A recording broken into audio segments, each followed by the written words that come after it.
Special courts. Our courts, are they, over-labored already?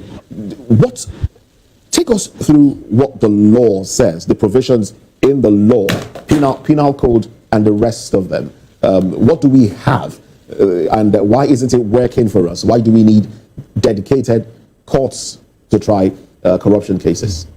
It will not work because when matters are bordered on criminality, we have enough in our present laws to take care of it.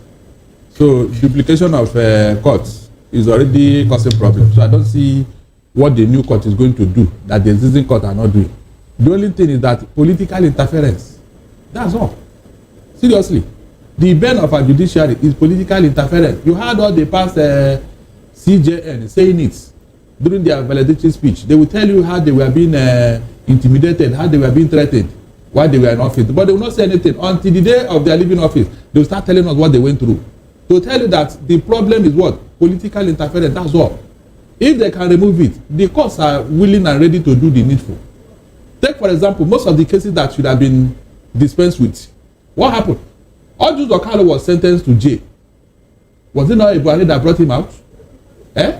He was even serving when they brought him out with what kind of dubious clauses and all that. Barrister, it was the court that brought him out, not Buhari. No. Buhari, hold on. Buhari brought him out. Was Buhari a judge? Well, you want us to go through that route.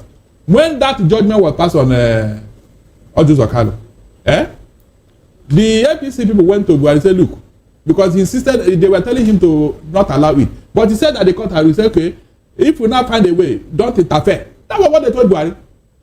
And how did they find a way? They now promoted the judge that passed that sentence on Judge Okalo. And going by existing law, if you have been promoted to a higher office, whatever case you are handling is no longer under your control. And so because that judge was promoted because of that case, they now said whatever he did with Judge Okalo case is null and void. They brought him out. Barrister, that was not what happened. That was what happened. Barrister, let me tell you what happened. They promoted the judge from High Court to Court of Appeal judge. Now the judge came from Appeal Court to entertain the same matter. They told him he cannot do that. So why did he? Look at it. Why did they even manufacture? Remember, he had already passed the judgment.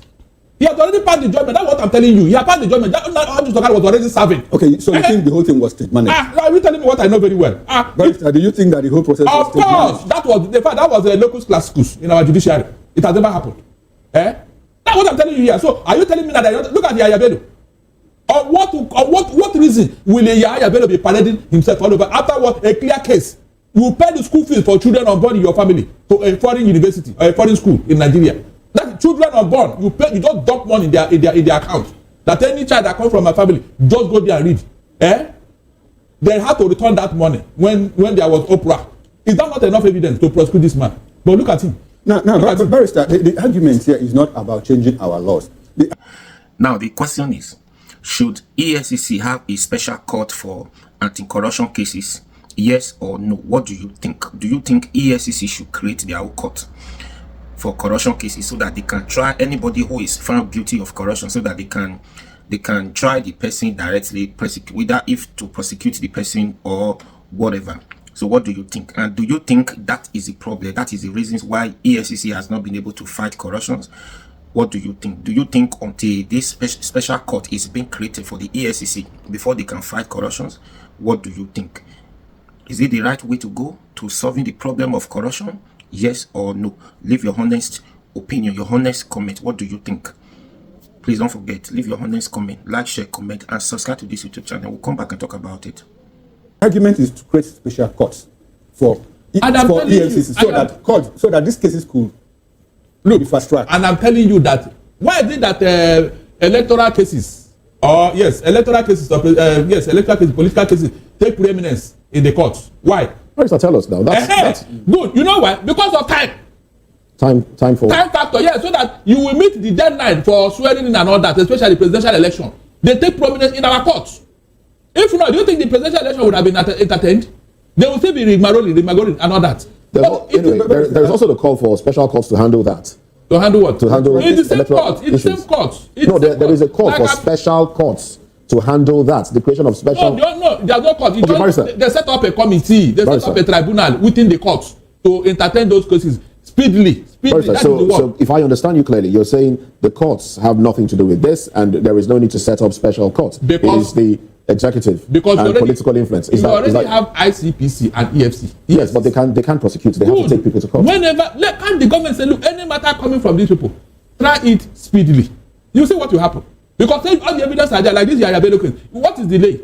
After all those evidence have been provided, what is the delay in that case? No, okay, Barrister. Now, don't you think that because there are so many cases in the ordinary courts, where you also take electoral and criminal financial crimes cases too. So don't you think that the argument, for special court, so that the moment a judge comes in the morning, he understands that he's going to treat the Yaya Bello or X and YZ case, dispenses justice on that, goes into another XYZ case that borders on financial crimes as well, brought by EFCC. In 2014. Isn't that a good argument? I am coming. In 2014, there was this CJA that Jonathan put in place. That's the Criminal Justice Administration.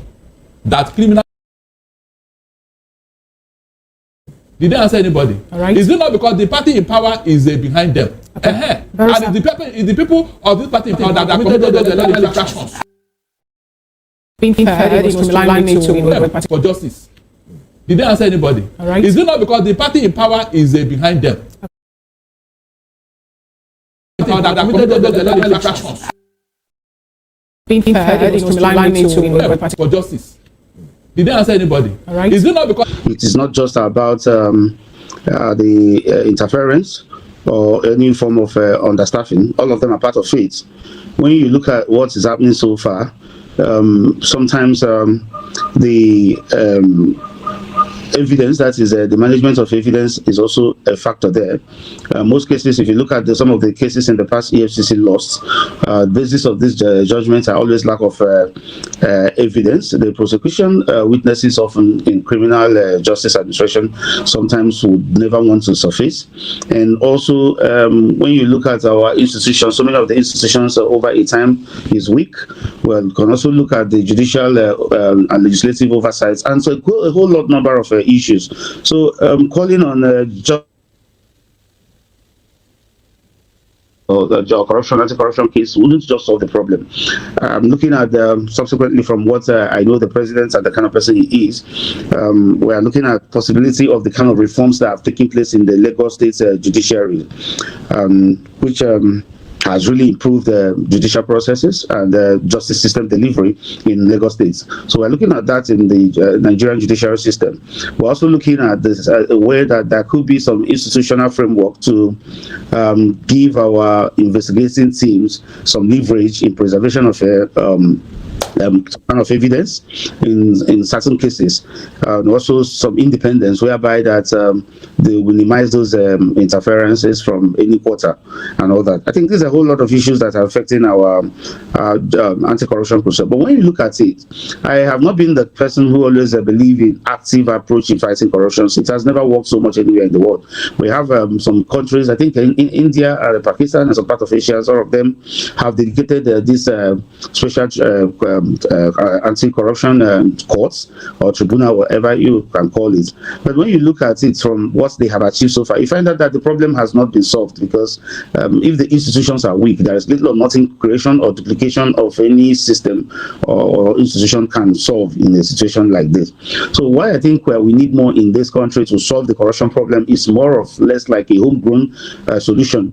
I look at the possibility of kind of amnesty to some of our political elites, because what are you prosecuting? What are you jailing somebody who has kept generational wealth overseas? Let's get this clear, please, Prince Nixon. You say that we need a sort of maybe political amnesty, if I'm to get it right, to some of our political elites, instead of trying them and prosecuting them. Is that what you say? Like people who found out that they indulge in corruption or corrupt practices. Are you saying we should go on to find a way to empower them, grant them amnesty instead of prosecuting them? In here, what I'm saying here is that when you look at that, most cases the trial is just a deterrent. You can only get one or two. But when you check the history of Nigeria and the level of stealing that has happened here from inception, if you check 20-30 years back, all the money slashed overseas. We should be looking at a way and policies of repatriating all this money, possibly into agricultural sector and industrial sector. And we all know that if you get so selective, one party comes, the other one says it's my tribe, and the other one says it's my political associate. We cannot get anything out of this. We're just looking at just a handful of people. When you look at the whole system in Nigeria today, even look at your the media sector, for instance, if you want to put everybody in jail by trial, almost every Nigerian, 80% should be in jail, including those who are heading some marketing organizations in the media. I have a situation where a friend reported that his head of marketing had to be diverting some of their sales to a personal company while he's in charge of the working for organizations. And you don't think that that's as a result of the fact that people are beginning to learn from, political, let's say, bigwigs now, people that you elect. For example, someone told Nigerians that you can suddenly sleep and wake up and be a governor in the state. And when that happens, that shows you're cashing out a lot. So now I want to ask you this question. For example, in Nigeria as a nation now, we're having economic meltdown, as some persons will say. We're not really getting, economically, Nigerians are bleeding. And then we see the number one person, or rather the presidency at this point in time, living larger than life, purchasing so many things, Escalade, the yacht, even the airplane and all that. And where's the moral standard for you to now wake up to say you're trying to tell the people who happens to occupy a lower, let's say lower base on how to not to be corrupt and how to prioritize the people when you that happen to be at the top of the affairs is not really doing the same? Fact, we can't rule out influence or mentorship in any sector or social class.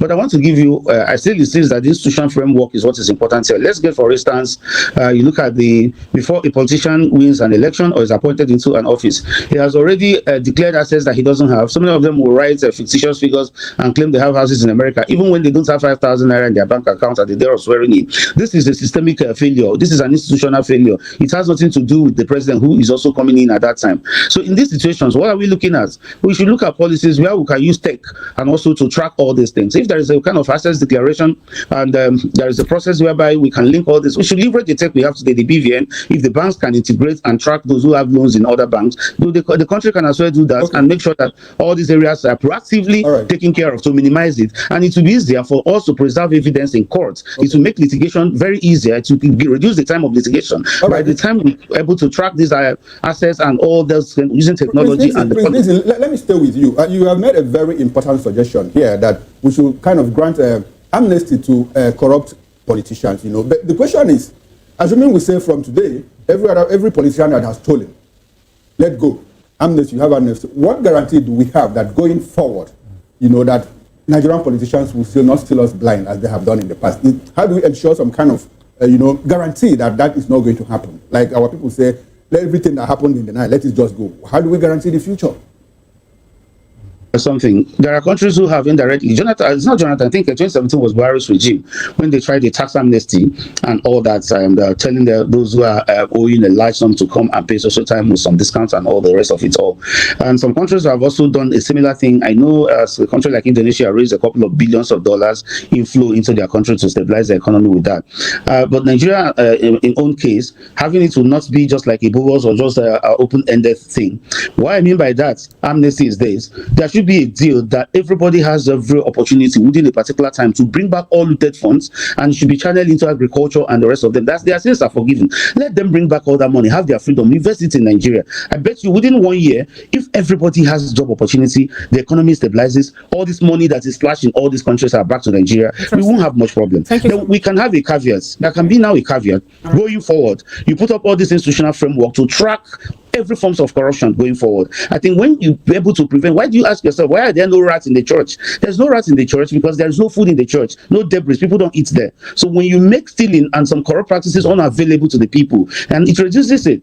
In those days, let me also take you back to the banking in Nigeria in those days, before the reforms. You go to the bank, pass 50 naira, 100 naira, after a long queue to go from the back, receive your money today. But by the time they use technology to make withdrawals and all those things, separate people who are working in the bank from the customers, that minimizes that level of corruption. It was phased out. If you look at in Lagos State, for instance, the reform they are doing in the building agency and the rest of it all, there is a form of separation. They are using technology where you can file all your building documentation. Presently, they are cutting into that technology from your home. So when you don't get there, you don't need to bribe anybody. You don't need to cover anything. The same thing, Lagos State Judiciary, there is what you call e-filing and the rest of it all. So we have to leverage the technology and some levels of upgrade and innovations we have in our hands to make sure that this corruption is not there. That's where I'm coming from. Thank you so much, President Nixon, for submission. And now let's bring it back to the studio. Barrister Darlington, it's more like a kind of disagree when we're talking about amnesty for corrupt politicians in Nigeria and all of that. And what do you make of that to start with? And then, if we're to go further to say, let's forgive them their sins,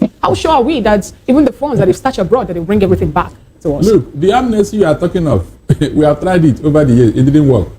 When you hear of plea bargain, what are you talking about? Is it not the same thing? Is it not the same thing? So these things are not the solution. The solution lies in the leadership. If you have a corrupt leader, it will be so humongous that you can't manage it. Seriously.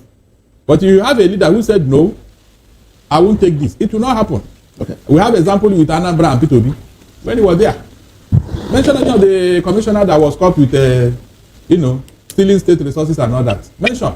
Because he was not into it. So how will you not do it under his watch?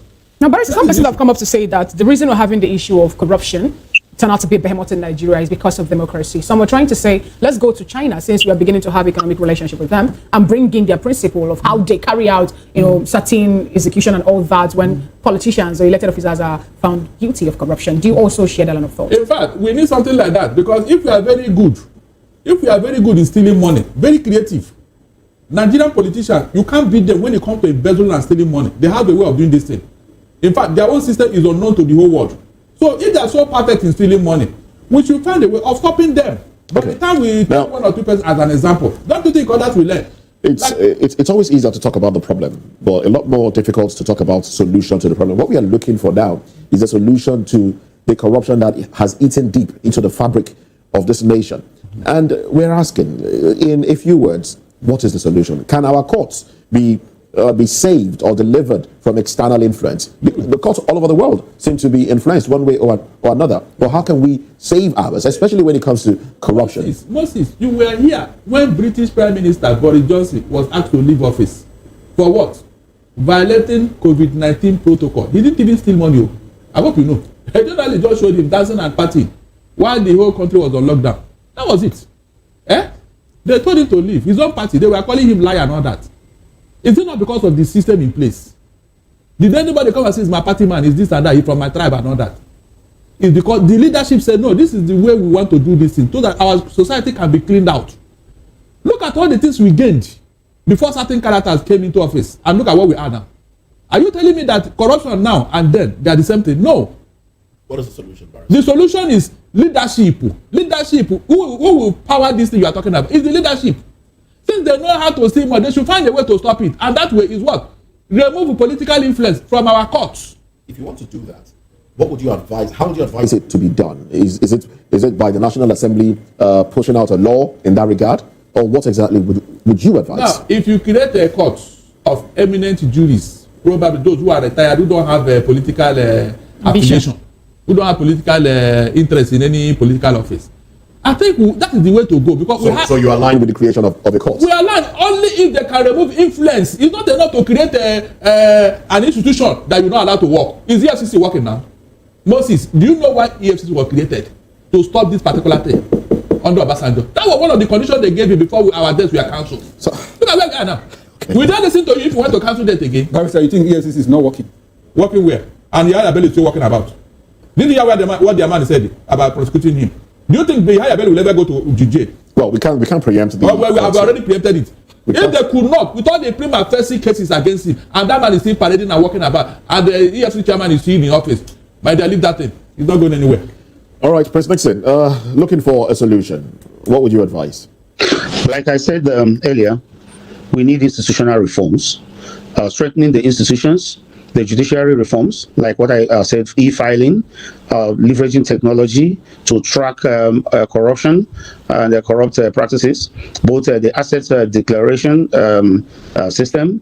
When you look at all the houses in Nigeria today, if you go to Banana Island, you go to some places at Tokoro, Gusapi, they are owned by so many retired palm secretaries, but a lot of people just talk about the president. So if we're able to tie all these things to the BVN, we'll track who owns what. We know who owns this or that.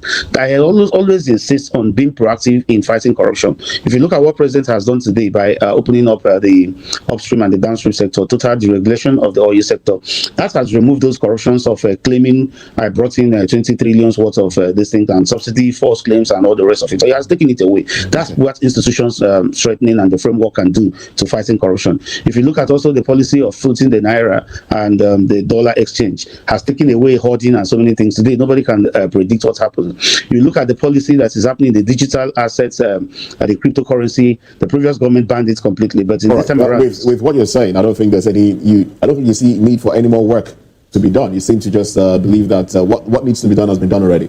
Not all. In aspect, there are more areas that the reforms has to get to. Like I said, in the judiciary, the reforms has to get to that point, and many more reforms has to come in. So it's not about when we talk from now to tomorrow complaining, but the solutions is the problem. What solutions do we need? Let us leverage technology in all our institutional reforms across the board. Take it to the police station, for instance. If we have a kind of technology that tracks the detainees from the first day, you can track it from Abuja and know who is in the prison, who was detained. When you look at what happens, the biometric system of tracking the activities of the police, you have the cameras. There are so many technologies that all over the world that are used these days to curb corruption. So that is important in our reforms, the main key. You see, EFCC, anyways, you and I know that it is not going to work. Creating special court for the EFCC is not the solution to the problem. It's not going to work. Because why is it not going to work? It's the same thing. What is happening in our normal court today is the same thing that will happen in this court, because it is say human beings, EFCC lawyers, right? It's the same human beings that will handle these cases at this special court if it's being created. It's human being, isn't it? So the problem we have in this country, we have many laws. The laws are not working. We don't take actions. We have never used anyone to show example. Do you understand? So we have laws that are not working. That's the problem, not creating special courts. That's not the issue here. Now imagine this APC man is talking about presidential pardon, amnesty. Can you imagine what he's saying now? That's APC person saying you don't need to try them, you just need to give them presidential pardon, beg them to recover to return the money they are stolen, so that you can put those money into our agriculture, into our economy. It's not going to work. How sure are you that these people are going to declare everything, or these people are going to return everything after giving them presidential pardon or pre-bargain? He's been doing that before. He's a barrister. It's not working. So people has not been used to show example. The problem is political interference to our churches, our judges. All the court has been monetized. It's not a monetized institutions, not judiciary again. It's the highest builder. So remove political interference, then these institutions will work. How do you remove this political interference? Deal with issues accordingly. No settlement to it. No relatives, no my brother, my sister to it. That's why this EFCC was created, to fight corruption. Now EFCC, they are not fighting corruption. They are not doing anything. Even the EFCC said, like Very Dark Man was asking the question, between EFCC, between Wiki and Sowore, who is to go to jail? So one of them needs to go to jail for this issue Wiki and Sowore fight. Even they say EFCC is part of the problem too. He has not said anything. He not done anything about it. EFCC is part of the problem. So political interference is the problem, because people are not being used as an example to send message to others to discourage them of what they are doing. Everything is money. Now let's take for some example. Let's cite some examples here of recent. Okay, look at this now. Of recent, China has former agriculture minister death sentence over 38 million bribery scandal. China death sentence former agriculture minister. That is to say, they now sentence this man to death sentence in prison for corruption, for bribery. Can that happen in Nigeria? If this happen in China, are you telling me tomorrow somebody will come again and say you want to steal money when you know that your life is very dear to you? You don't want to die and leave the money? You can't do it, especially when you are young. You can't do it. You can't do it. You can't even go to jail. And remember, even if you go serve 5 years jail, now hand this man over, not just to go serve this jail or go to death sentence in jail. No, the money he stole has been recovered from this person before sentencing him to death sentence. That's number one. Now take another example. In France, former president of France, Nicolas Sarkozy, yes, Nicolas Sarkozy, has been sentenced to 5 years in prison over corruption. Now look at it. Former French president Nicolas Sarkozy has been sentenced to 5 years in prison after being found guilty of criminal conspiracy in connection with an attempt to illegally fund his 2027 presidential campaign with money from the government. Do you understand? The government of Libya in that time. So imagine a former president can go to jail.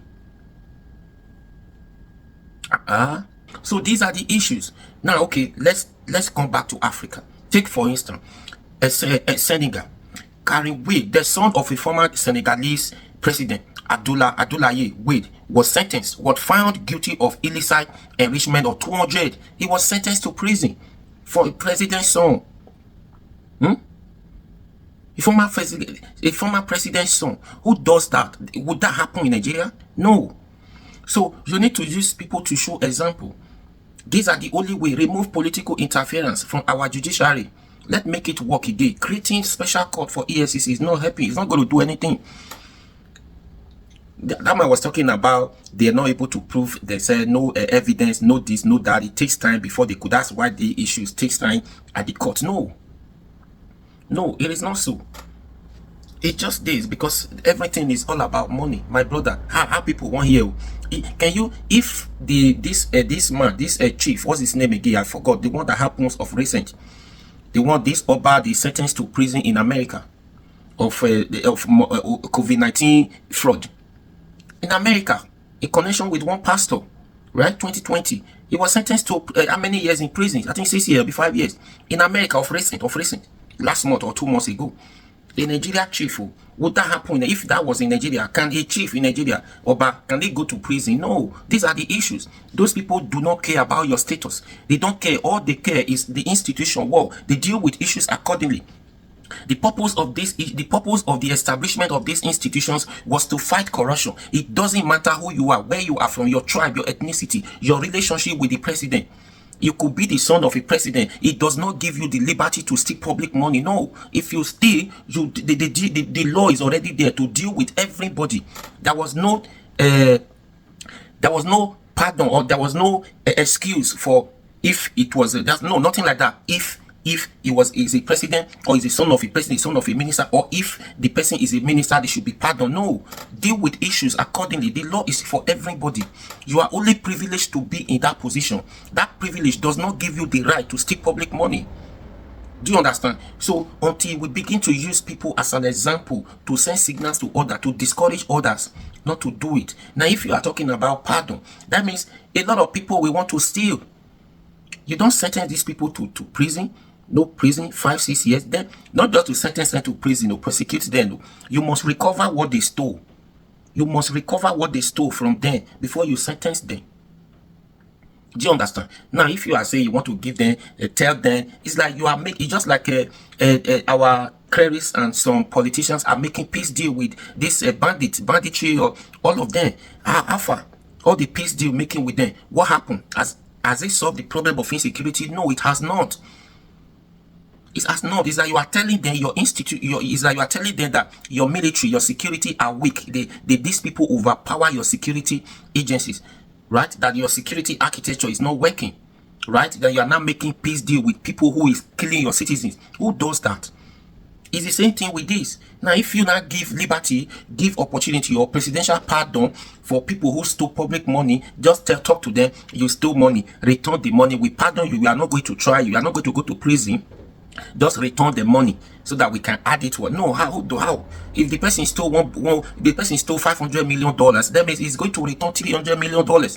And if he or she returns $200 or $300 million, he still have $200 million to spend for himself. So that will encourage a lot of people to steal.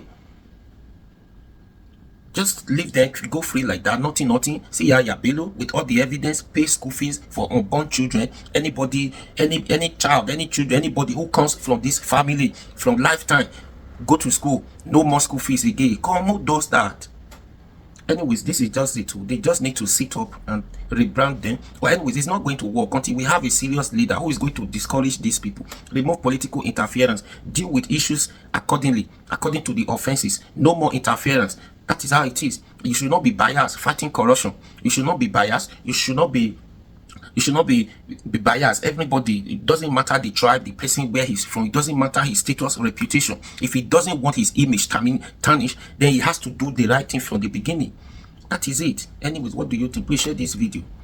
And please subscribe to this YouTube channel. Be your guy for me.